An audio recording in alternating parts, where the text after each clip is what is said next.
જય શ્રી કૃષ્ણ. નમસ્કાર. આજે શ્રીમદ ભગવદ્ ગીતા વિશેની વાત કરવા જઈ રહી છું. માનો કે આપણે કોઈ પક્ષી ઉડી રહ્યું છે અને ખૂબ પવન આવે છે. એ ખૂબ મહેનત કરી રહ્યો છે પવનથી દૂર ભાગવાનું, પણ નથી ભાગી શકતો અને આખરે એની બધી જ મહેનત નિષ્ફળ જાય છે.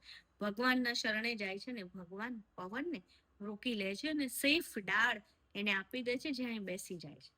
શ્રીમદ ભગવદ્ ગીતામાં પણ આવું જ કહે છે કે મારી શરણાગતિ કર.